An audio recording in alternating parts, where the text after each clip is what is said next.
What is up, guys? We are live and we are just talking about brands today. We're going to be talking about a lot about brands. And, there's going to be some brands that me and Justin have no experience with. We have never used them. We've maybe considered them, but we still have thoughts on them because everyone has a thought on a brand, whether it be incorrect or correct. I don't know. But, we will be talking about what we think of those brands. Now, we expect you guys also to throw some brands out there that you want us to discuss because, hey, this is for you guys and it's for us. What do you think about that, Justin? I'm leery about talking about my honest opinions about brands because there are some brands that I just flat out don't like for various reasons. And that sometimes gets people all triggered, right? I can't believe you said that about my favorite brand.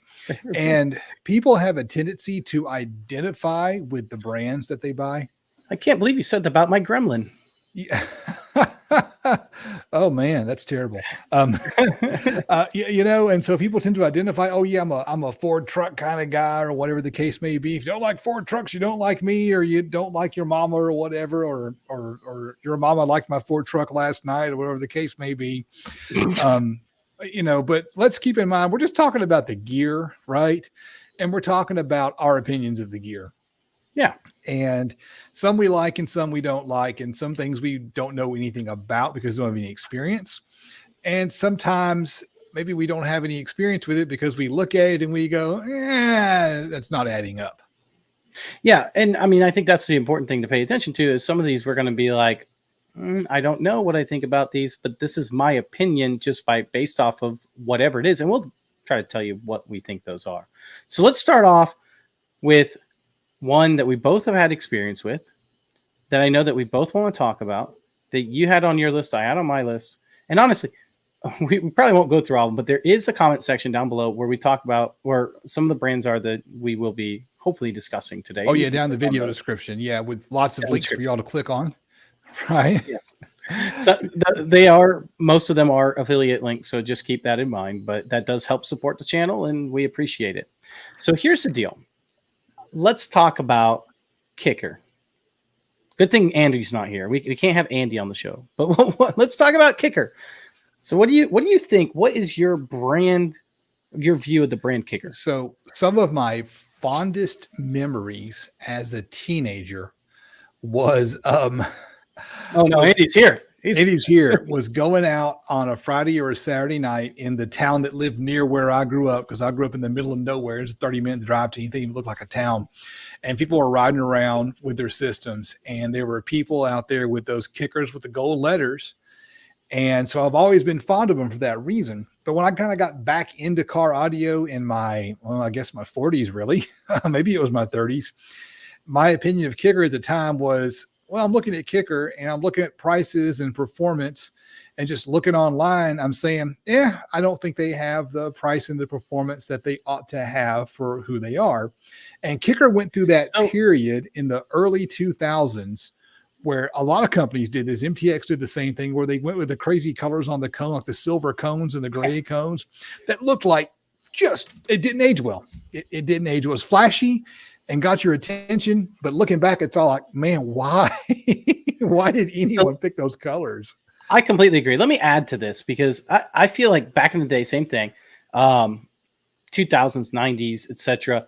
Kicker was like the ones to go with. Phoenix Gold, Kicker, all those types of things were the companies. And you got a Kicker Solo X. It was amazing. My friend had one, Ramey had one, and he had it in his truck. And man, it was blaring, bouncing quarters off of it. I mean, it was great. He won quite a few actual titles with that thing as far as going to competitions for SPL.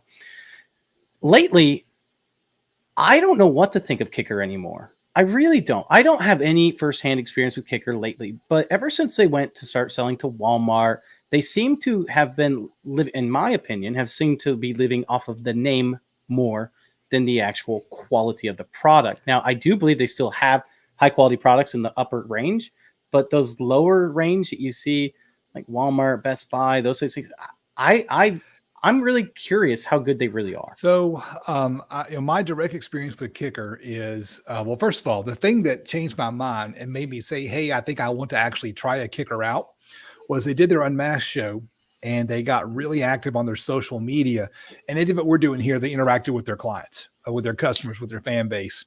That's true. And that persuaded me to go buy a Kicker subwoofer and build a box and see what I thought. And I did that. And I built the box bigger than their specifications and tuned it lower, and was really happy with the result. That subwoofer and enclosure is now in my oldest child's car. There'll be an install videos coming up on the channel. And so it's great. It's a 500 watt RMS subwoofer. It's musical. It plays loud. It's not terribly expensive. And I love that subwoofer. I would recommend it to anybody. It's a Comp R. And I have used their passive radiator box. They sent me one to check out. And my opinion on Kicker is that I feel like they're overlooked and lost in today's market because I think they do a bad job of their branding. Well, and I think in my opinion, is once you start going to Walmart or something like that, you lose a lot of credibility as far as quality. Because typically when you think of quality control of a Walmart brand, you just don't think very high. Now, I do want to say 25 Hertz to Life agreed with me on Kicker, which I appreciate that. And Bob Clark also said Kicker gear was nicely made in the mid 90s. New stuff looks unfortunate. And, this is part of the reason, like when we're here, if we don't have firsthand knowledge, we can only go by what we have had experience with. We know Andy. We do trust Andy. We do believe that, Andy is a very honest guy, and we know that he loves Kicker. I'm not there yet. Maybe I could be. They're Ant-Smake rated power. I mean, they're Ant-Smake rated power. They're not, I wouldn't call them a value brand, right? But as in like a lots of bang for the buck, but they're a solid performer. They provide more bang for the bucks than some brands that I'm not a fan of. Like what? That's like what? Okay. JL Audio. You went all the way there. There's some people that love JL Audio. JL Audio makes fantastic stuff, but my perspective has always been my entire life. What am I getting for the dollars I'm putting into it? Yeah. And for the dollars you put into it, I think you're going to get more out of Kicker than you are out of JL Audio. Now, can you get better performance out of JL Audio? I don't know. I've had good experience with them, some good experiences with them. I've had some bad experiences with them. And, but I think if you're looking for a bang for the buck, I don't think that you want to buy JL Audio. So, I mean, this is the thing that I'm going back with JL Audio with. JL Audio was once again one of those brands that was really good. And I think they lived off their name for too long. And now, like what you said, they're living off of that name and that prestige, and maybe the quality for price isn't quite there. So, I don't know what brand these speakers were. There's something that my brother bought. My brother, back when we were in high school, he bought a 6x9 component set, mid-range tweeter, passive crossover, some 6x9s. And after he was done with that, I inherited those things. And I put those 6x9s in some cheap 6x9 boxes that I bought from some electronics store. And I can remember pulling up at the frat house in college and cranking my radio up and just enjoying my music. And someone came running out of the house because they had just heard that one of the other guys had just gotten a new JL Audio system and he wanted to come see the subs. And he came out and he's all like, wait, what's going on here? Because it was one of those guys who likes to spend money on things. And so he's the kind of guy who's going to buy JL Audio and not be able to afford a pair of 12s. And he bought a pair of 8s. Right. I know people like and that. That's the problem with JL is that it's just simply that. Like you can buy a pair of 10s in this other brand, but you're buying 8s in JL for the same money. Like Scott says, he feels like it's way too overpriced. And let me give. I'm going on a rant. Are you ready? Hang on, everybody. Yes, maybe. I don't know. Two experience with JL. First of all, my neighbor across the street last summer was doing some stuff with a truck he was building. He did a come-in swap in a Ford Excursion, and as a part of that project, he bought a used JL Audio 5-channel amp, a used JL Audio 12-inch subwoofer, and one of their pre-made power wedge, whatever they called it, enclosures. And then he went and dropped $1,000 on like a pair of their really good component systems. And I was like, JL, whatever. And then we got the sub hooked up and that thing just pounded like hell. I mean, that was JL did. Absolutely. And loud, clear, clean. But at the same time, even used, he's got more in this system than any system I've ever spent my own money on. And that's the problem, right? Even used, he paid a whole lot of money for that stuff. Sounded great. We were both thrilled with the results, right? We got it hooked up and got it going, and it was like, let's go someplace where we can play it loud. And it was just, hey, it sounded great, but they spent a lot of money trying to sound good, and we could have gotten that good for less money. And so I think their gear is just fine. My problem isn't their gear. My problem is their price point. One, that's the price point. Number two, at least two different shops here local to me in this town or a nearby town. I've walked into a stereo shop with a wad of cash in my pocket wanting to buy speakers, and it was a JL Audio shop. And the salesman would only show me JL Audio. Yeah. And so you know that they're working some type of commission with that. And when I said, that's nice, but that JL Audio 10 is a little bit too expensive for what I'm more expensive than the one I'm looking at. And his solution to that was, oh, then you want the 8. And literally this guy would rather me walk out of the shop with my money in my pocket and no subwoofer than sell me another brand other than JL. And I've had that experience at least twice in JL Audio stores. I mean, here's $400 in cash in my pocket right now. I came to get some subwoofers. I have a couple of questions to make sure I know what I'm buying, and they won't shut up about JL. And I walk out the door with $400 cash in my pocket, and they didn't get to have my cash. And it's also important that when we're talking about like JL, any brand, we're not talking just subwoofers. We're talking subwoofers. We're talking their component speakers. We're talking individual drivers, because we're talking about home audio and car audio. Now, recently, so far, we've been talking mainly car audio. However, Sierra is both a home and car audio. They basically sell components that you can make. A lot of people are using them in car audio right now. Do you know anything about them? The company? I've never heard of them. Never heard of them. So they're starting to be sold at Parts Express. So if you take a look, there's a link for Parts Express down below. If you click on that link, you can check out Sierra. Sierra is actually owned and operated by BNC. So if you're familiar with or the same parent company of BNC and Sierra. Okay. And so Jeff Schneider is a guy that used to work at Parts Express, and him and I worked hand in hand together quite often. In fact, he sent me some of the Wavecore drivers. He brought a lot of great lines there, and he now works for Sierra. He's actually talked to me about getting some Sierra drivers in my hand, and I might be able to get them. Currently, I don't really have an opinion on them. They seem really well made. Right. But I honestly, this is one brand that I can't honestly say that I have a good opinion on, because I haven't looked close enough into them. I've never heard of them. I couldn't tell you the first thing about them. Well, you should take a look at them. I think you would like the looks of them. They are, I wouldn't say expensive, but they're not entry level either. So Audio System Specialist has a comment that's important for JL to bring to their dealer training.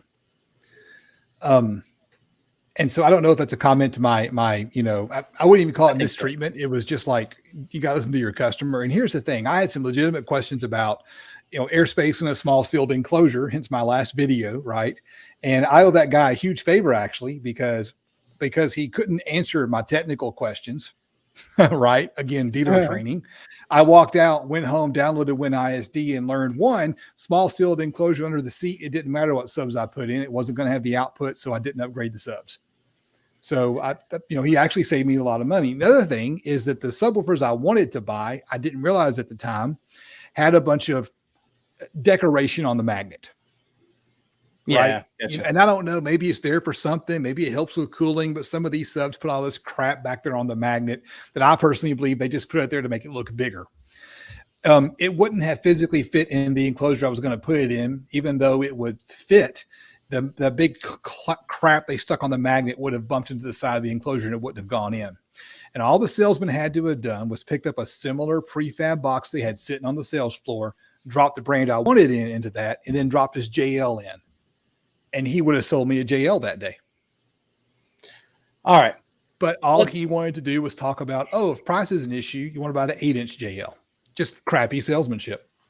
All right, well, let's move on from JL. No one wants to talk about JL anymore. I don't go rant about it some more because I'm still mad about that. Well, you could be mad, but we want to move on. We want to move on to Dayton. I'm salty as hell, so I'm going to keep complaining. I'm going to talk about Dayton audio because I want to talk a little bit about. When you get done talking JL audio, I'm going to talk about how I hate JL.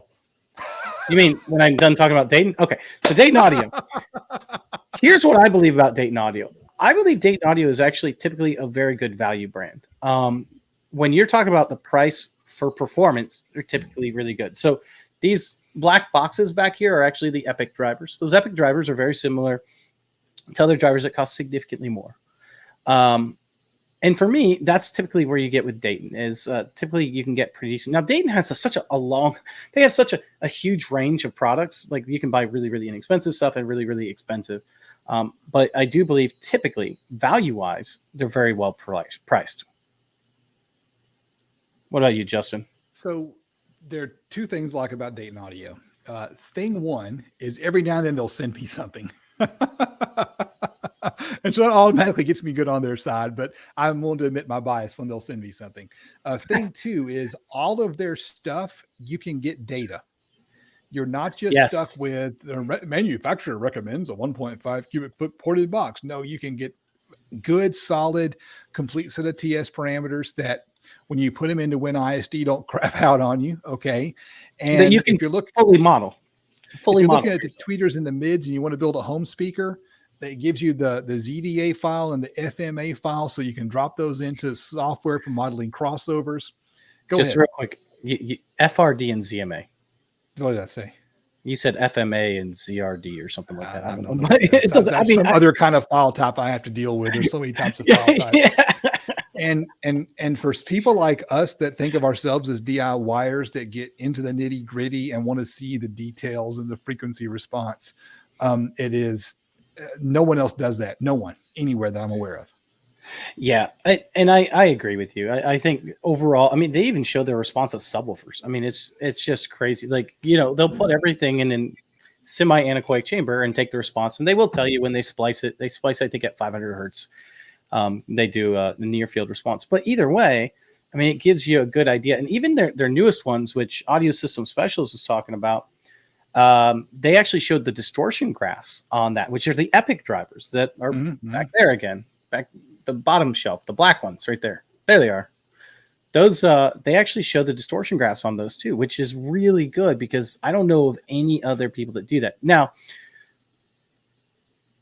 I would love to see more manufacturers do that, show distortion and yeah, and that, but they just don't. And you know, I'm always going to be, oh, hey, Josh, thank you. Yes, thank you, Josh. I appreciate that. So let's Josh, see what it says. Josh gives a $5 super chat and says, keep up the great work, talking to us, I assume. And then says, Dayton Audio feels like a company that's run by guys that love audio. And it is. I mean, I've had people on my channel from Dayton Audio, Chris Perez. We had him on the show once, didn't we? Yeah, and they're willing to he judged the boombox build off, and so I don't like that's him. Right. That. That's right. No, I'm kidding. I like him. He's a good fellow. But yeah, that's right. And I mean, both like he's always available for me to call him up and tell, like he'll talk engineering with me, why they did things, why they didn't do things. I think that's really cool for a company. Now, I have more experience with Dayton Audio than I do some other ones. But and if you want like, to build, for example, go ahead. No, go ahead. If you want to build a home kit, I mean, they got. I mean, I'm running their the Tritrix kit, which is all Dayton Audio drivers and the crossover components from a home theater. Every speaker is part of that family, and I love it. You know, I want to build something new because I've had it for a while. It's time to build something new, but it's fun. It's fun stuff. They have all these kits. You know, if you've never done a home speaker, just go to Parts Express and get Dayton Audio kit. Give it a try. Or Toyd's DIY Audio and just buy the plans. Hey, now here's a good question right here. GRS. Now, do you know what GRS stands for? It doesn't stand for it, but what a lot of people call it is Great Replacement Speaker. That's not what it stands for? I thought that's actually what it stood for. No, that's not its actual. That's the nickname that has been given to it, but it's fairly accurate. The best part about them is just so darn cheap. Yeah. Right there. Again, the price point thing. They're so cheap you can go spend $100 on GRS speakers and have a big wad of speakers to play with. Like those 12-inch subwoofers are great. if you use multiples and in an isobaric, because otherwise you use like way too big of a.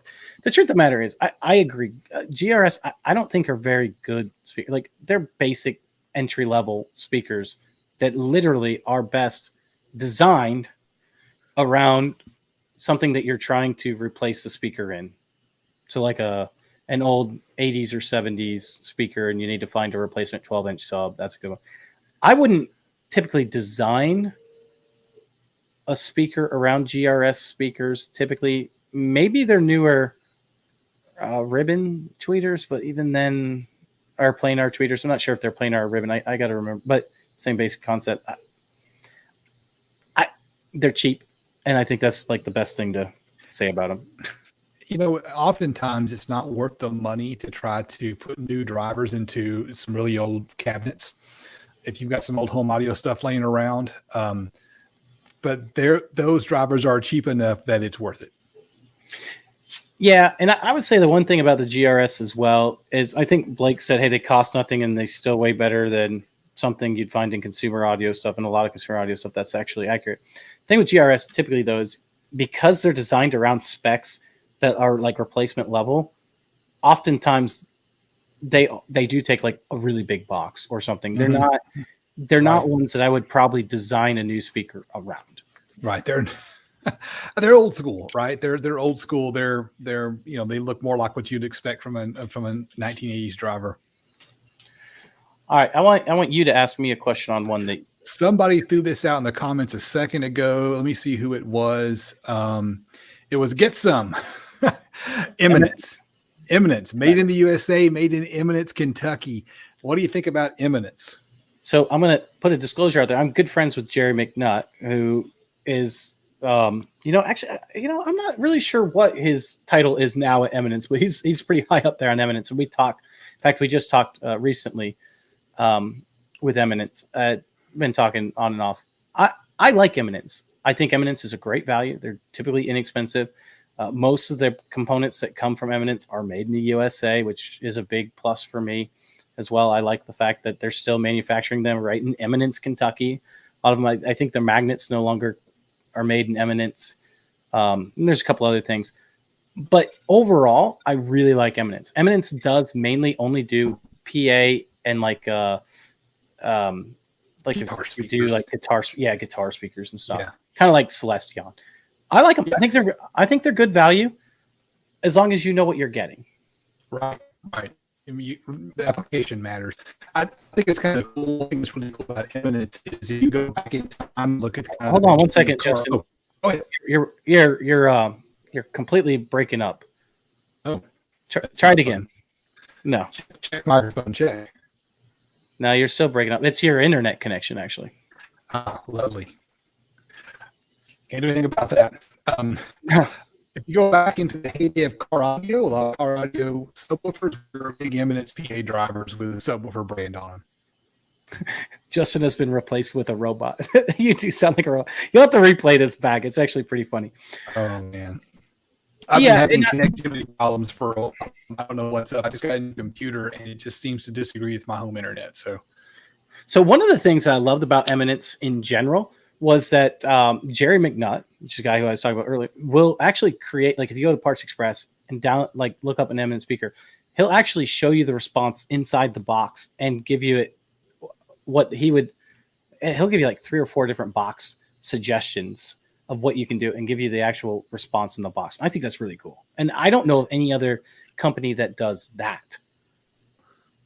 That's cool. I'm going to try to make a switch to a hotspot real quick and see if that helps. Well, the other thing too is like John K said, just remove your video if you have to. Like just mute your video. All right. Well, he's completely gone. So let's go ahead and talk about another one that I had on my list, which is Pioneer. Pioneer does both home audio and car audio. Oh, Justin's back. Justin, how's Pioneer. How are we now? We better? Perfect. Pioneer. Excellent. Give me your thoughts on Pioneer. They do home, they do car, they do all kinds of things. So I think as far as the head unit game goes, they're some of the best head units out there. That's exactly what I was going to say. Dang. You read my mind, dude. I've never used one of their head units. I've used Kenwood and Alpine, but I just put one of their head units in my kid's car, and so I'm looking forward to um, I'm looking forward to kind of fleshing out and see how it works. I've had a couple of problems with it. I like Pioneer because they've got price points for everything. All right, there is a Pioneer at some price for everyone. There's a guy I'm blanking on his name. His channel name is like Mazda 2284 or something. Who's like a real big he like collects subwoofers. Who's trying to get his hands on all those big Pioneer Premier subwoofers. I think he's trying to own all that are left in the world. Actually, he's got like a dozen of these big. When they made their monsters back, probably in the early 2000s. But they've done everything, and their amplifiers, their car audio amplifiers, are just bang for the buck powerhouses that do their rated power every time. So here's my opinion on Pioneer. I love their head units. I've used their head units for quite a while. Haven't used one recently, but everything that I've read, Pioneer head units are still just fantastic. Although in general, I've said this numerous times on the show, and I'm going to go back to it, is that the head units in general are overpriced in general. Head units in name brand head units are overpriced now with all the Chinese ones coming out that are 4 or 6 times cheaper and offer more with it, like wireless Android Auto and things like that. I feel like Pioneer and them should be able to implement for cheaper than what they are. I love those. Love Andrew Jones Pioneer speakers. Of course, Andrew Jones is no longer with the company, so you're not going to be getting any new Andrew Jones Pioneer speakers. And, well, I mean, they might still sell some old stock, but you know what I mean. They're not going to be designing. What are your thoughts on their AV receivers? Okay, AV receivers I like. I don't love, but I do like them. They use their own different, what's it, MCACC room setup, and that's where I would say is probably their downside to them. They do have a really nice sound to them. I had a Pioneer Premier for a long time. I don't like their car speakers. I'm not a fan of their car speakers. I think their car speakers are junk. I used one of their AV receivers about 20 years ago. Right before everything went HDMI, I bought one of their receivers. And everything went HDMI, it was useless. Timed that one wrong. Whoops. Yeah, that was like me when when we first moved into this house, we bought a new stove. We were rearranging everything like 3 months later. Now we had to have a stove. 3 months later, they came out with the new stoves, and all of them had air fryers in them. We're like, oh man. So I don't know if y'all are all aware of this down in the chat, but throughout most of Radio Shack's, 80s and 90s and into the 2000s, up until Radio Shack just stopped carrying speakers, a lot of their stuff was rebranded Pioneer. So their Optimus line was oftentimes rebranded Pioneer Prime or Premier. And their, I'm getting the names wrong. Optimus was the baseline at Radio Shack, and that was rebranded Pioneer. All right. Yeah, to me, I think Pioneer for speakers, car speakers, I'd pass on. Home speakers that were Andrew Jones designed, I would go for. Home AV receivers, I'd be on the fence with. I'd rather go probably Onkyo, especially with Onkyo's newer line that uses Direct Live. I'd rather go that route. Maybe even Yamaha with their Y-PAL. I like that a little bit better than typically the MCACC. But there's all kinds of things. All right. I'm going to name one that I don't have any. Well, I have thoughts, but I want to know what your thoughts are. All right. Down for sound. Down for sound. The products they make with their own brand name on it, mostly their new amplifiers that are rolling out, are really cool. And that's mostly what they've got right now. They've got a few things. They got a Bluetooth speaker. They have their branded batteries. But those new down for sound amplifiers, I've got one of them and I like it a lot. I think they're a good value. They make good power. They're not the cheapest thing out there, right? But they make good power. They're clean. They look good. They got the look. The look sometimes is important, and they got a cool bass knob on them. And down for sound sells a ton of stuff, and so I wouldn't hesitate to grab one of their amps if you wanted to run in your car. So here's what I feel about down for sound. Trendy. Yeah. So we mentioned names before the show, like Sherwin Vega. Sherwin Vega was very trendy in the 90s, 80s, even very trendy. Definitely the ones that happen. Now you're like, I had to look to see if Sherwin Vega was still in business. I wasn't sure. I really wasn't. I was like, is Sherwin Vega still like? Do they still sell stuff? Like, I mean, I have some Sherwin Vegas. So the old stuff. Nowadays, they sell car audio and all kinds. My concern is that Down for Sound someday is going to be Sherwin Vega. They're very trendy now. They got the looks. They got the. Yeah. Will they be able to stay up with that trend? What happens when they're no longer the trend? Because I feel like that's where most people are buying Down for Sound is really trend. I'm not saying that they don't perform, right? But I'm just saying, and that's fair. You know, the thing about Sherwin Vega is, I remember dudes when I was coming up, right, my late teens, early 20s, would go out and buy the big Sherwin Vega home speakers, and they would have adjustable potentiometers for the tweeter in the mid on the front. Do you remember those? Anybody remember those down in the chat? Or am I that old? Right. And they had the woofers with the big orange foam on them. And I think you can still buy like refoam kits for those, right? Yeah. And they still sell, like, all Sherwin Vega still has that look. And I remember the old sitcom Friends, which has made a resurgence in the girls' apartment. There were Sherwin Vega speakers in there. And so, like, you know, they were always in the background, and they were just kind of that ubiquitous. This is actually really funny. I don't know if this is true, but if it is, that's actually really funny. I think they do. I think they've got some Sherwin Vega speakers on there, but yeah, but I kind of feel like Sherwin Vega's kind of yeah. That's funny. I didn't know that. I don't know. I hope that I'm wrong about Down for Sound, because I know a lot of people like their JP8 amplifiers, for example, and things of that nature. I just don't. My concern is that they're so trendy that eventually they're not going to be trendy. They're going to be Fubu or Tommy Hilfiger or, you know, one of these brands that everyone wanted, and then now they're like, eh. But Tommy Hilfiger is not in style. Not as much as it was, I don't think. If it is, then I don't know. I'm not one to go to when it comes to clothing styles. Between that and hairstyles, that's not my space. That's not your specialty. That's outside of my wheelhouse. Oh, nice. I hate that word. All right, we're going to name the one that we both have a lot of thoughts on. JL Audio. Yeah, someone said Down for Sound has built an empire, plus JP is doing stuff for the community. That's great. That's great. Sherwin Vega had an empire too. I mean, there's a lot of companies that had that. I'm not saying that they won't. I'm not saying that they won't. Sears had an empire. Look what happened to Sears.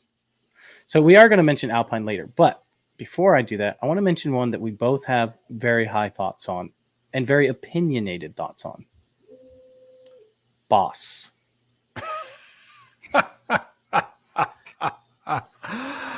Oh man, Boss. Let's see. Do I have? Yep. So let me just say this here. Like, that's exactly my opinion, or that's exactly my thought. It to me, and I don't know if it is, but a lot of it seems like it's just rebranded Chinese stuff, and I don't know. Maybe there is, maybe there isn't. Maybe they do a lot of R&D, but I don't know. And that, like I said, this is my opinion and my thought process. I could be completely wrong.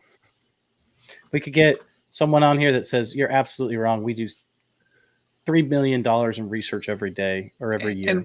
And what do you mean by R&D, right? Because R&D could mean anything from I dug through the catalog and made the order from the big factory in China to we actually, 3D printed some stuff and tested them in house, right? What does it even Designed mean? It from the ground up. Right, exactly. Right. R&D could be anything.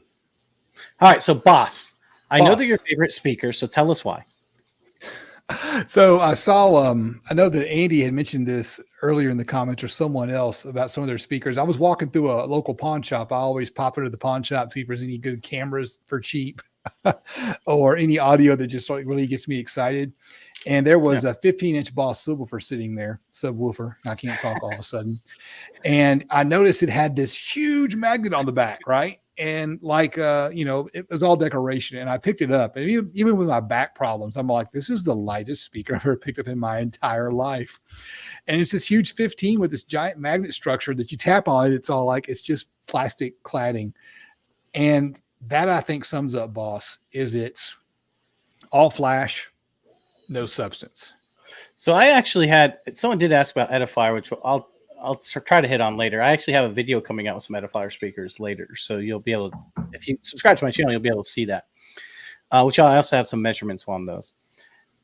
So first and foremost, Boss, I actually had a conversation recently with a guy on the internet about these, and he had asked about another speaker, and I said, I really don't know much about it, but it looks a lot like Boss, and to me, Boss is very low quality and high distortion. Okay.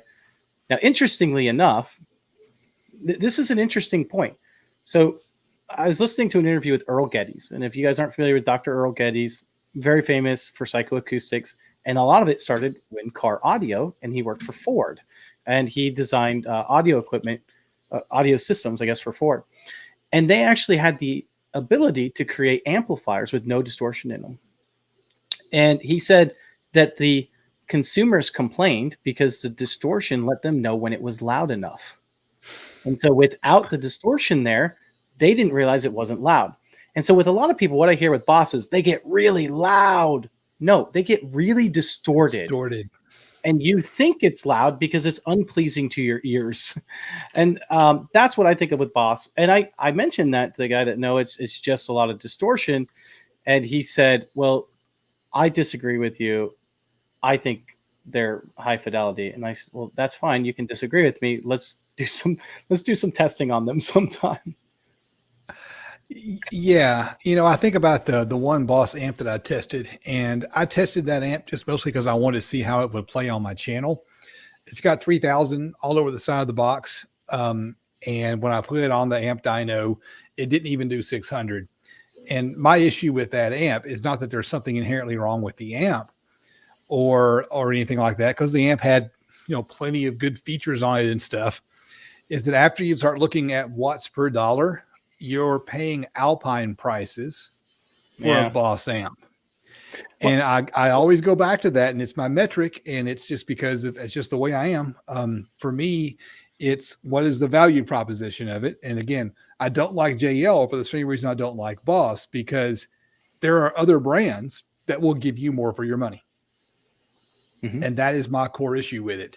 Why in the world would you pay $140 for an amplifier that barely gives you 500 watts from a crappy brand that's, not reputable, when you could go buy Alpine's entry level 500 watt amplifier for just a little bit more money, and it's going to crush it. And thank you guys so much for the super chats as well. We've been really appreciating that. That's been something that I know I didn't really get a good chance to say that earlier. And I want to make sure you guys do know that we do appreciate that. Brian Steele had said, hey, Boss is the Behringer of car audio. And the reason why he says that, and he's true, Behringer is known for their PA amplifiers. Very cheap, supposedly, watts per dollar. But they'll say like they're 6,000 watts, and then they'll test, and they'll be like, half that or whatever. I don't remember the exact wattage that Behringer puts out, but you can actually look at Williston Audio Labs, and he actually tested a Behringer. I think he tested the 6,000 series, and he'll tell you exactly how many watts it actually did, which was not the case. And having said that, like Behringer amplifiers, since he brought up Behringer, I actually don't have a problem with them. I would rather have a Crown. I have a Crown and a Behringer. I listen to I use my subwoofers on my Crown. Doesn't put out as much wattage. It feels more dynamic to me. Sounds better. Whatever. But all that is true. But the Behringer was also like a quarter of the price. So there you go. I mean it's cheap enough. Sometimes it comes down to that, and it really does. I mean, it still works. All right, Justin, who do you want to talk about next? Who do you want to roast or not roast? I'm trying to think what else was on my list. Oh, let's talk about Alpine. Alpine. Someone had brought up Alpine. Actually, a lot of people brought up Alpine. See if I have any. I don't have any saved, but a lot of people brought up Alpine. So Alpine, again, is one of those things that way back in the day when I was a kid, could not have possibly afforded Alpine. And Josh Kite, thank you for another $5 super chat. I think you've given us two of them. So yes, thank you very much, man. My PRV Forte are legit and sound awesome. Also loud as hell and clean output. That's PRV, like the Brazilian kind of South American brand. Is that it? I have no insight on PRV. And yeah, he is talking about they do a lot of if I'm not mistaken, they do a lot of PA audio, and I've never used PRV. I honestly don't have any opinions on them. So it's good to hear that Josh likes his PRV Forte. And also something maybe for you guys to pay attention. They are sold, I know, at Parts Express. And my guess would be if you're listening overseas that they're probably sold at Sound Imports, but I don't know that for sure. They might be sold at TLHP, one of those probably. Koro D. Sensu, I hope I'm pronouncing that right. Have you talked about the trendy car audio brand that starts with S that I will not name? I have no idea what the heck that would be. Trendy car audio brand that starts with S. Sundown, right? Sundown? Scar? Sundown? Scar? Could be Sundown, could be Scar. Could even be Down for Sound if he's counting the S in the sound. Yeah, I don't know which one.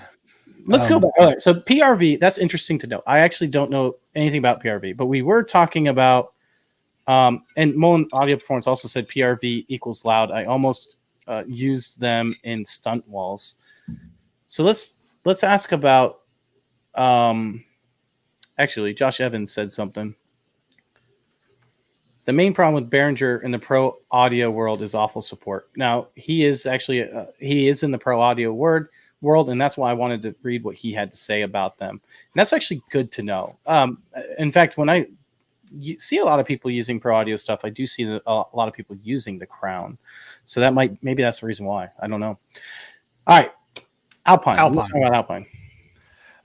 Alpine. So I put an ILX 650 in my wife's car, and the Android Auto has just never worked properly. The issue is that the USB port is old school for USB and doesn't put out enough voltage to support a smartphone, the data transfer and the energy, the electricity. And so when I call her, she has to unplug her phone, switch to Bluetooth to make the call. Oh. And so I'm very disappointed in that head unit. It should have performed better. I expected more out of Alpine. Otherwise, I have nothing negative to say about Alpine. It's, I've got an Alpine head unit in my truck. It's an older single DIN. Absolutely love it. I've used Alpine amplifiers. The kids' car got a hand-me-down Alpine amplifier in it. And so, I mean, they make good stuff. They have high-end stuff. They have entry-level stuff. They're good value on their entry level. So I'm a huge fan of Alpine. Alpine. Interesting. So I haven't used Alpine in many, many years. As far as I'm still concerned, I don't know any reason why I wouldn't like Alpine. Their Type S, Type R type stuff I've always really enjoyed, really appreciated. So I can't think of any reason why I wouldn't like them. Now, having said that, I feel like they're still what I would consider fairly entry-level grade. They're not what I would consider like high end. So, if they approached the prices of high end, like Morel, for example, I would not take Alpine. I would go with them. And unfortunately, I don't know where the price point is anymore, but their price point is fairly middle ground, like same as like Pioneer and other brands like that. Then I'd pick the Alpine over it. So, I mean, you can get a solid entry level 500 watt amp, in the 200 to sub 200 range if you catch it on sale. But they also have like their F1 status line that gets really expensive, and they've got their new Type X. They're supposed to be a little bit better, and I've not tried them or heard them, so I can't get the local Alpine dealership to let me listen to any Alpines because they only let me listen to JL there. So, yeah. Well, here's the issue, like. If it's the same price as the Pioneer head unit, I'm going to take the Pioneer over the Alpine. It just is the way it is. Because for whatever reason, I have in my head that Pioneer is better. I just do. If it's the same price as the Kenwood, I'll take the Alpine over the Kenwood. But I'll take the Pioneer over both. Once again, that's kind of where I am in the head unit range. In the speaker range, though, I would take the Alpine easily over the Pioneer. And I would take the Alpine easily over the Kenwood. For that matter, in speakers. So All let me right. ask you a question. I feel like we talked a lot of car audio brands. What are some home audio? Like if someone were to go and say, "Hey, I'm just going to go to, a home audio big box store, like a Best Buy, or jump on Amazon and buy some home audio." What's some home audio that you would go for? So I'm going to talk about home audio drivers since I do mainly DIY stuff. Although there are home audio brands I do like. Clips, for example, I would say is overpriced. I wouldn't buy Clips typically for a lot of reasons. But let's talk about some brands like Morel. Morel sells some for car audio and home audio, drivers for both. I actually put some links down there where you can buy them worldwide or whatever. Brian Steele says, hey, he thinks they're overpriced. The one thing that I will say about Morel in general, in my opinion, is that Morel has done a lot of work in getting theirs to sound really good. And they are known for sounding really good. Because of that, you pay for it. I have no problem with that because they've worked really hard at creating that brand and creating those speakers that sound really good. So, in my opinion, I think Morel is one of those ones that I think a lot of people don't use because of the price, but I think they are probably ones that I feel are commensurate with the price. Like I would say that it's probably lives up to the price. Same with Wavecore. Wavecore would be another one that I would say, you know what, Wavecore, I've only used a couple of their drivers before, but every one that I've used sounded so good. And yeah, they were more expensive. They're probably ones I would not have used if I had not had my hands on them, got my chance to hit my hands on them. All right. I'm scanning the chat to see if anyone's mentioned something. So I'll do a comparison test between the Mookie bookshelves and Natrock acoustics. I will just say this though: if you don't beat the Mookie bookshelves, then you're in trouble because they're terrible. They're terrible. Have you ever released a full video on the Mookies? You talked about them here, and you mentioned them in your last video. Have you done the full review yet? I probably never will. So someday I'll have to hook them up to a microphone to see what the response is. I will tell you this story. Mookie's one I don't trust, by the way. I do want to bring one up that someone had brought up. Here's the deal with Mookie. Supposedly they have some good things. Supposedly they have some bad things. I brought my entire family over. Well, they were already over there. And I sat them down. They were sitting down at the dinner table. And I said, why don't you guys listen to these? I didn't tell them whether they're good or bad. I said, I want your guys' first impressions of what you think about these speakers. Put everything right in the middle because they are powered bookshelf speakers. And so treble was in the middle, bass was in the treble, volume was in the middle. Played a song for them. And my sister, who knows nothing about audio, in the first 5 seconds, maybe 15 seconds, I'm probably exaggerating a little, probably in the first 20 seconds goes, those sound like boop. and I'm like, yeah, they do. And I mean, it's crazy to see that she could pick that up in the first 10 seconds. And then we messed with the treble and the bass just to try to get them sound better. And you couldn't do it. Like, it's bad. It's so much distortion in those speakers. They're really bad. What do you think they did wrong besides everything? Everything. You know what? I got to open them up sometime. I have a feeling there may not even be a crossover in there. I have a feeling they might be trying to do everything digitally, but with only one wire. So you can't do that. It's a 3-way. I mean, there's a 3-way for like a 5-inch woofer and like a 3-inch. I mean, they even did like the diffraction wrong, like where they offset the tweeter and the distance is the same on basically the top and the side. They've done so many bad things with that speaker. It's just all right, Nick. I've got a question for you because the Mookie made me think of this. I see them on Amazon. I feel like I've seen them some other places, but the brand is Jamo, Jamo, Jamo.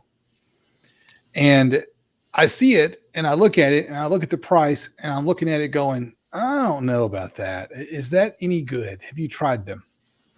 I haven't. I have a feeling that they're probably definitely worth the price. I mean, they're so cheap. They're so cheap. They're probably worth the price. Although I would have probably said that about the Mookie too, because they're really cheap and they're not worth the price. But they're probably worth the price. They have enough reviews on them that they're probably decent. I've heard some people that like them. I don't have firsthand experience with them.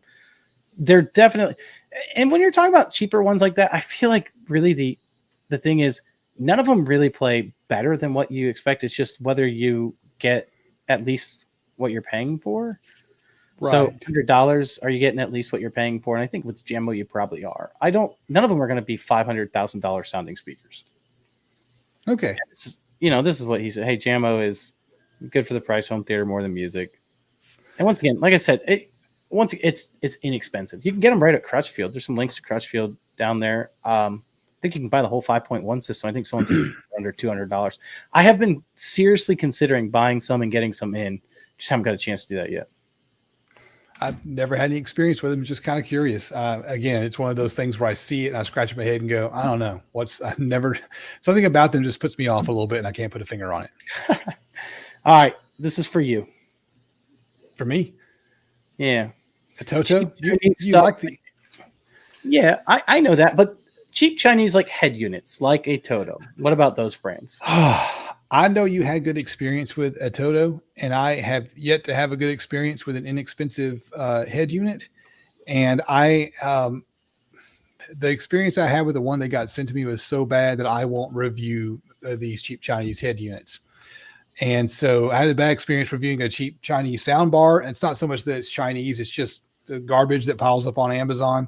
So when I get those emails, and I get them at least once a week, more often some weeks than others, saying, hey, we're going to send you one if you'll review it. I respond with usually that, hey, I'll charge you to place it on my channel. And the second you do that, yeah, they're gone. And it's not that I, want to charge people to put things on my channel. It's that I want them to go away. But if they're dumb enough to give me $200 to trash their head unit on my channel, I'll do it.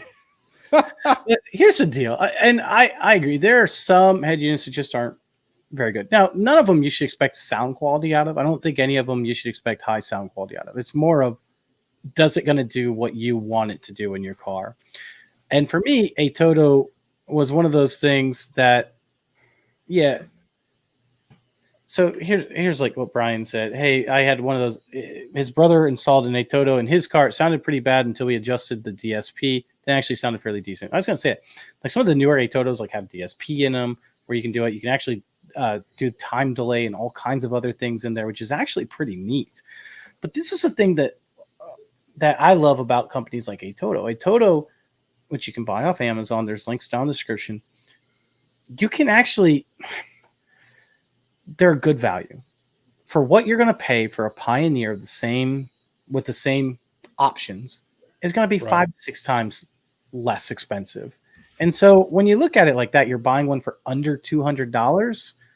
So I have one right now, a Toto F7 Extreme Edition, which I just got in, that I'm going to do a review on. And I have not even opened it, so I don't know how good it is. Don't ask me. But wireless Android Auto, wireless CarPlay, all 10-inch screen, all for like under $200 or $250 or something like that. I mean, you just, to a certain degree, you have to ask yourself what's more important. And I would say that typically when you buy those Chinese head units, you're buying convenience over sound quality. Yeah. And I look at the inexpensive, stuff on Amazon, the Chinesium, and I compare them to the, you can buy a Boss or an SSL or something. An SSL is just Boss. Soundstorm Labs is Boss. Planned Audio is Boss. No. And it's one of those things, you want to go Boss, and it's a known name brand, and it's a known name brand, but also known for not being any good. Go for it. And can you save $100 and buy the a Toto? Is it just as good? Probably. Yeah, I would have the Toto over the Boss for sure. Absolutely. It's not going to have as many options in the audio settings. Like, don't get me wrong. The audio setting options are still going to be better in a name brand head unit, which is why we talked about the other day where we saw a Toto came out with that little unit that plugs up into wired Android Auto and then it turns it into wireless. Right. That's where, like, that thing looks really neat. And I think, what was it, like $50 or something cheap? Wouldn't mind trying that. Yeah. So I would be interested. And this guy says, hey, I use one of the a Toto head units with optical out to a Dayton DSP amp board. That sounds good. And that's another way to do it. You could do it that way.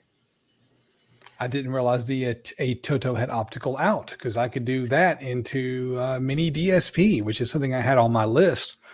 I haven't yet gotten my mini DSP out and used it yet. I need to get that done. It's going to go into the next truck rebuild, but I'm gradually building the parts for that. But I think as far as DSPs go, it might be one of the best ones out there, without having to spend as much as some of the name brand ones.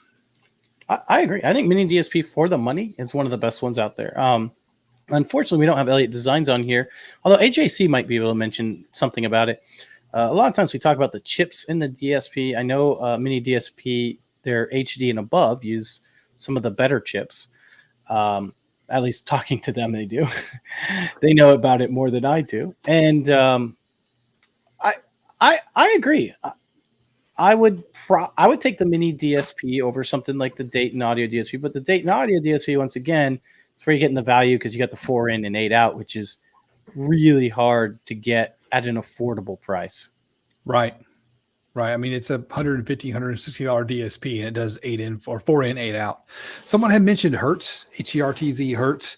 I showed these off last show, I think, or a show before that. I do have a set that I'm going to be installing, and so at some point I'll know how they sound, and so I'll have an opinion on Hertz one of these days. Oh, it hurts that you don't know the answer. I don't know lots of answers. Well, it was supposed to be a pun, and I laughed, and no one else did. So that's okay. Everyone else laughed too. You just couldn't hear them, and they didn't type LOL in the comments, so you didn't know about it. They could have laughed, and I would have no idea. All right. Do you have any opinions on Edifier? He keeps asking me about Edifier. I've never heard of Edifier. What's Edifier? These are Edifier. Oh, the headphones. These are Edifier that I'm wearing right now. These are actually Edifier stacks. These are the Stax S3. They're planar headphones. I love them. Love the Edifier stacks. I have some Edifier bookshelf speakers as well, which are powered little desktop monitors. And I will tell you right now, they're priced appropriately. Not going to give away anything more than that. They're priced appropriately. These, I think, are good value.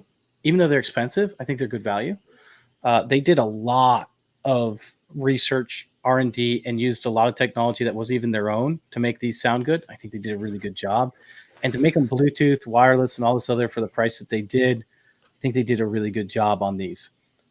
The speakers, I will say, are priced appropriately. Now, you can take that for what it's worth. You'll have to subscribe if you want to know why I feel like they're priced appropriately. And I'll let you kind of decide that. So Nick, you haven't told me what you don't like. I mentioned several things I don't like, but I haven't got a strong opinion from you on I mean, no one likes Boss, right? But like, is there a brand? Too. What's that? I said GRS as well. But like, is there something out there that everyone else is all like, yeah, it's the greatest brand ever, and you're all like, no, it's just not. What's the one that you're? Klipsch. You mentioned that, but very, very briefly, why do you not like Klipsch? Well, one, they don't sound good. So that's probably the most important. You heard it here first, ladies and gentlemen. They don't sound good. Well, yeah, I mean, so what Klipsch has done is they use their Tritrax horn in pretty much everything. And the speakers that people typically like are the ones that they don't use their Tritrax horn in. So that should tell you something as well. And they horn load their tweeters to be able to get it to be able to cross over. But there's almost always a problem with the Klipsch frequency response. They're almost always nasally and horny sounding. Well, we almost went off script there. Yeah, lock up your daughters there. And this is where Coral's talking about. And I agree. I think Klipsch once again has lived off their name for far too long. And their classic speakers were good. Their heritage speakers, a lot of people liked. The Cornwalls, a lot of people liked. There's a lot of ones that people liked of the Klipsch. I haven't been a fan of Klipsch for a very long time. I remember back in the day, I worked for a company I could get a discount on Klipsch audio. So I had Klipsch speakers for many, many, many years. And I remember when I hooked up Klipsch to say like a Yamaha receiver, wow, not a good pairing because Yamaha brought out some of the harshness of the Klipsch a lot more. Then I switched that over to a Pioneer. They sounded a lot better. Still didn't sound great. They sounded good. The reason why I got Klipsch, because I got like a $3,500 surround sound system for under $500. Now, truthfully, I should have just sold those and bought something else, but I didn't. And so I kept them for many, many years. No longer have those. Would not go back to a Klipsch without first really listening to them. And I think that's one of the problems is like when you buy home audio gear, it would be nice to be able to listen to them on the equipment that you have. Right. Just don't really get that chance, though. So, yeah, and here's what Kent Daigle said. He said, Lascalas are also, since Audio Vox bought Klipsch, it's gutting worse. And here's the deal. Like, I think Klipsch, unless something happens to them, they don't seem to be interested in changing anything. And why should they, really? I mean, they're getting sales. People love them off of the name only, so why should they change? And that's on us as consumers to not buy them, so then they have to change. Right. John K. threw out a question. Circling back to JL Audio, what would I pick instead of JL Audio? And so the answer to that question is depends on like the price point you're looking at. If you're looking at the higher end, the more expensive JL Audio stuff, subwoofers, component speakers, I'd buy Audio Frog instead. Haven't heard Audio Frog, but I have a feeling that Audio Frog would sound just as good, if not better, than JL Audio. For their subwoofers, instead of spending $280 on the subwoofer, spend $200 on or $225 on a reference high output from Parts Express. So just to clarify, because that's not what Justin said before the show. Before the show, we were talking about this, and he told me instead of buying JL Audio, he would buy Bose. That is definitely not true. What?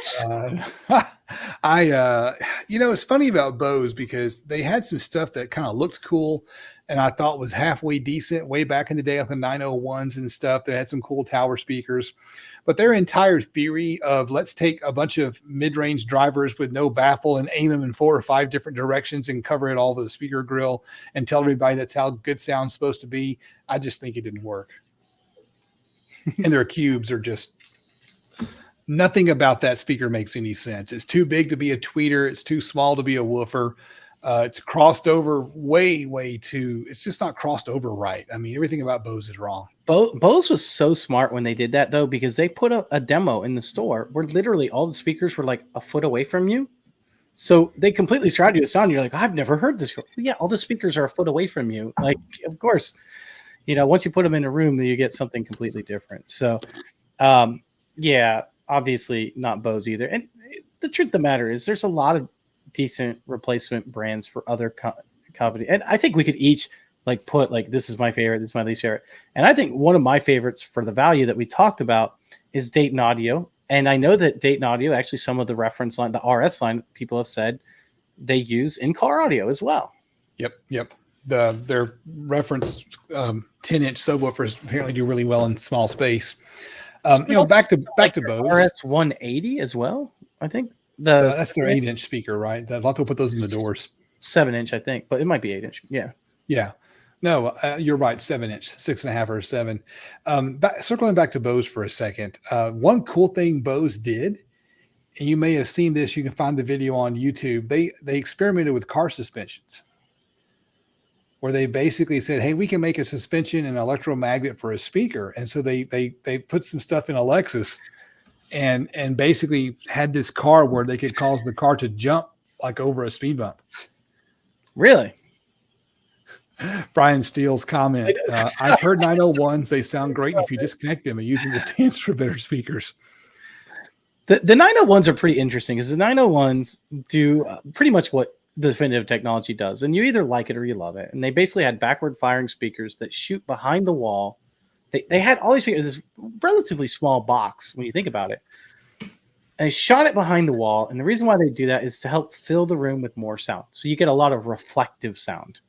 Obviously wouldn't work if your room was deadened. And the 901s sounded terrible unless you had the equalizer that went with it. You needed the equalizer, otherwise it didn't sound right. And then, of course, obviously placement made a major role of how good they would sound as well. How far away you put, how far you don't put. Problem with a lot of 901s that you find now, you can find them on eBay and things of that nature, you almost always never find the equalizer with it. The notorious RVH said that the 201s and 301s were pretty darn good bookshelves, but other than that, meh. Yeah, that's fair. I don't really care for the 201s or 301s, but to each their own, really, right? Just don't buy the cubes. I agree. I agree with you. Don't buy the cubes. All right. So what about you? Do you have any final thoughts? Because we're going to have to get going in a little bit. I don't have any final thoughts on brands. I've said all that I want to say about brands. All right. Here's the deal. We could definitely do this again if you guys want us to about brands, because we're always interested in finding new brands. But you guys are going to have to tell us, too, what brands you want us to talk about, what brands you don't want us to talk about, because I think that's part of the fun of it. Letting us tell you what we think about your favorite brand, because we may not like it. Yeah, you never can tell. Nick, what have you got coming up on your channel? So I mentioned so I just put out a video. I guess it was last night on diffraction. So if you've ever been wondering about diffraction, you can do that. There is a lively discussion on there on whether diffraction is actually audible or not. There are two different sides that believe this. If you listen to Dr. Earl Geddes, he says it is absolutely audible. If you hear someone like Linkwitz, he says things like, I can't say that he won't say it's not audible, but I think his exact words were he's not sure if it's significantly audible. You can make that decision for yourself. But here's the deal. I do show you different shapes and how that relates to the frequency response and what you can look out for when you actually design your own speakers. Now, as far as what else I have going on, so I wanted to mention Edifier. I do have a review for those coming up. I also have the review for the A-Toto coming up. I have a lot of reviews coming up, and I'm finishing up the Epic build, and I've been talking a lot of that with my patrons. So if you guys have questions about that, you can obviously jump on Patreon and ask some questions about that. Awesome. By the way, I do want to say I'm actually really interested in Just Shelly Labs. I've never listened to them, but I have known a couple of people that have talked about them and heard really good things about them.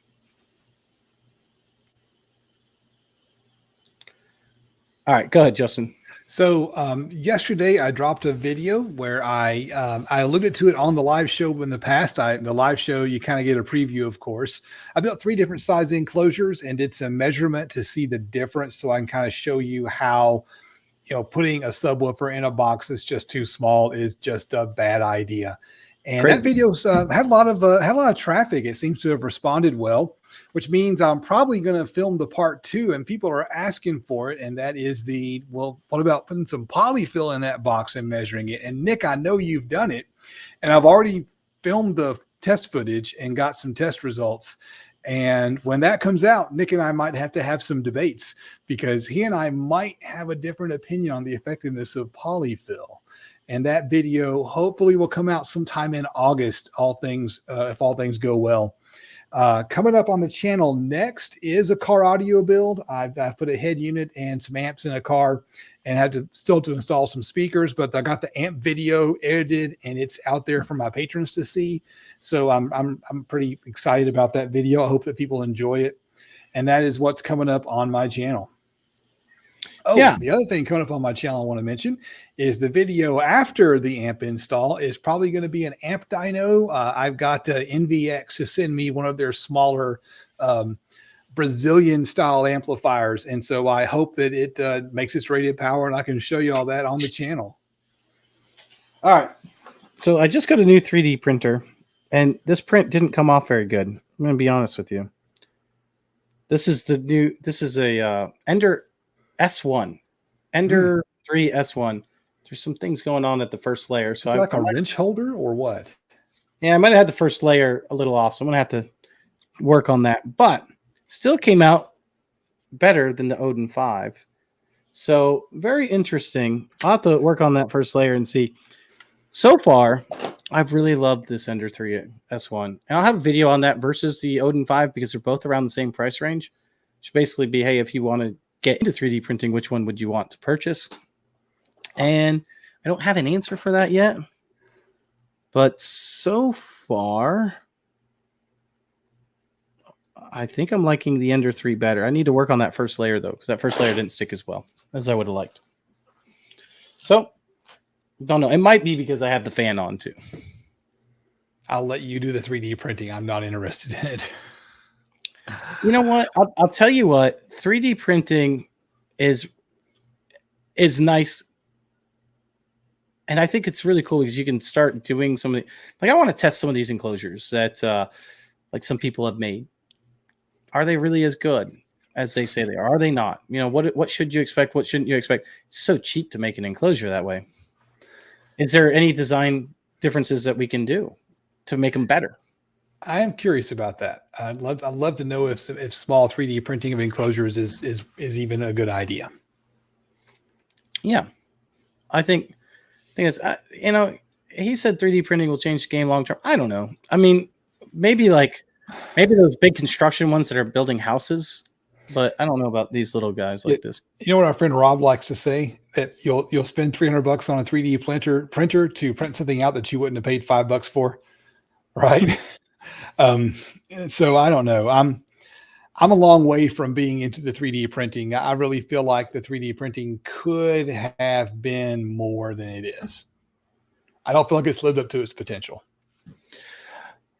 I mean, the problem with 3D printing in general is my dad was, for the longest time, I should say, owned a plastics manufacturing company. And that plastics manufacturing company was, of course, was injection molded. And because it was injection molded, I can tell a huge difference between a 3D printed part quality and injection molded. And I'm telling you right now, it's not even close to the same. And even buying, so wait, which one's better? I'm sorry. I don't know anything about it. So tell me which one's better. Injection molded by far. Okay. It's not even close. The problem with injection molded is you have to pay for the mold. And the mold is typically $10,000+. So it gets kind of expensive. We can buy a 3D printer for nothing. But I've had people that parts that people have sent me for machines, like dust boots and stuff for CNCs, have been 3D printed, and they always break because the layers, they rip after a while. And it's just, it's not a durable part. It's nice to be able to build things. Like I do stuff with the kids. I do stuff on my own, those types of things, which I enjoy, but it's not durable. It's not crazy durable. Oh, hey, Miles, question that we might be able to answer real quick. You can answer some of these. What brands are in the Harman Kardon family? JBL and Infinity are two of them in the car audio world, and there's a lot more in the home audio. I mean, the problem is it changes every stinking day, I feel like. And isn't Crown one of their brands? I don't think so. Oh, yeah, no, yeah, they are. Yeah, you're right. Crown is, let's see, Revel, Mark Levers. I mean, there's so many. DBX, it looks like. Harman Kardon. Oh, yeah, Harman Kardon. Oh, Harman Kardon is. Who would have guessed? I mean, that's kind of the problem with Harman International. Is Harman International has bought so many other companies that it becomes hard to remember who owns who nowadays. And it seems like they're changing. Like they're changing hands like every couple of years now. It's crazy. The guy who started and owns Audio Frog used to work for Harman. Okay, interesting. Yep. All right. Nick, it is. We're over by 15 minutes. We need to wrap it up. Do you have anything else you want to add to the show? No. You guys have a great night. We'll talk to you later. See ya. All right.